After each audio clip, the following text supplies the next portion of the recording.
Okay, this warna hitam. Okay, ni lagu dia kan? Yes, korang masuk sekarang korang. Okay, ni warna wine. Tak lah. Rehat dulu Isa. Ni warna green. Tolong. Okay, warna paling orang suka adalah warna apa? Sekarang yang paling laku Nak warna tengok apa ya? kaki dengan topi. Warna merah. Tapi Warna apa ramai dah? orang tanya pasal kaki. Kaki. Alfa dah aku cakap. Alfa.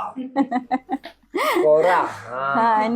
Ni kalau hitam ni tak payah pegang pun memang semua orang tahu. Confirm orang akan suka. Ha? Material. Izara explain dengan Iman explain sikit. Okay, material dia lebih Material girl. dia leather. It's very thick leather. Lepas tu Iza rasa quality dia sangat-sangat bukan sangat-sangat lah. Quality dia dah memang tahu-tahu, tengok dekat dalam ni pun dah nampak dah quality dia very Betul. Premium. expensive. Okay, so nampak the material, the leather is thick. Ni, nampak ni. Lepas tu dalam dia macam ni lah. Datuk dia pandai ni, dia pandai propa dekat Izara sikit. Betul ke Datuk? Dengan nama Allah tak cukup. Ha? Okey, yang ini. Boleh macam ni. Okay. Okey Lepas Kita tu- nyanyi. Turn left, turn left. turn left. Bukan, bukan. turn left, turn left. Apa dia?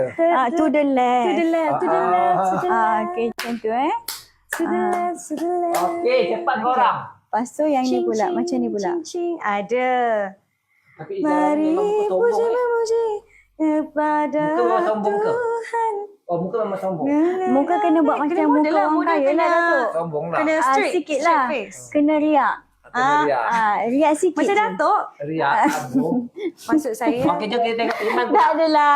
Kita tengok Iman Muka pula. Izara kalau serius, Izara kan Pakistan. Muka Izara macam serius, orang ingat Izara garang. Tapi sebenarnya Izara baik. Cantiknya Kak Izara. Baik ke tak Datuk? Baik sangat. Baik. Ya, okey, ini warna okey. Kita tengok Iman buat post.